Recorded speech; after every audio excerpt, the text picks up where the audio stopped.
ન્યૂઝમાં આગળ વાત કરીએ તો અમદાવાદ મ્યુનિસિપલ કોર્પોરેશનની ટર્મ પૂર્ણ જે પ્રમાણે થવા જઈ રહી છે, મેયર સહિત ચેરમેને ગાડી જમા કરાવી રહેશે। આજે આઈએએસ મુકેશ કુમાર વહીવટદારનો ચાર્જ સંભાળશે। કોર્પોરેશનના કામોમાં નિર્ણય લેવાની જવાબદારી મુકેશ કુમારની રહેશે। અમદાવાદ મ્યુનિસિપલ કોર્પોરેશનની ટર્મ પૂર્ણ થતાં જ મેયર સહિત સ્ટેન્ડિંગ ચેરમેન સહિત બીજા જે ચેરમેન જેમને નિમણૂક કરવામાં આવી હતી તેઓ લોકોની હવે તમામ લોકોની ટર્મ પૂર્ણ થઈ છે તે તમામ લોકોએ જે ગાડી જે છે જમા કરાવી દેવામાં આવી છે। જે પ્રમાણે વાત કરવામાં આવે તો હવે જે છે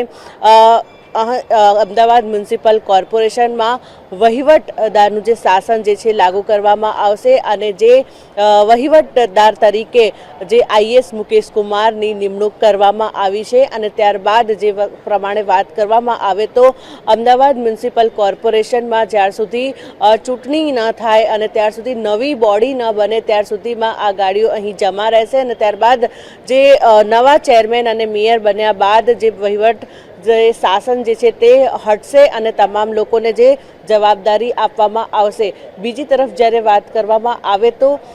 જે આઈએએસ ઓફિસરની જ્યારે વાત કરવામાં આવે તો જે મુકેશ કુમાર જે છે અગાઉ પણ જે અમદાવાદ મ્યુનિસિપલ કોર્પોરેશનના જે તેઓ કમિશનર પણ રહી ચૂક્યા છે, એટલે કે તેઓને જ્યારે વહીવટદારની જવાબદારી સોંપી છે તો તેઓ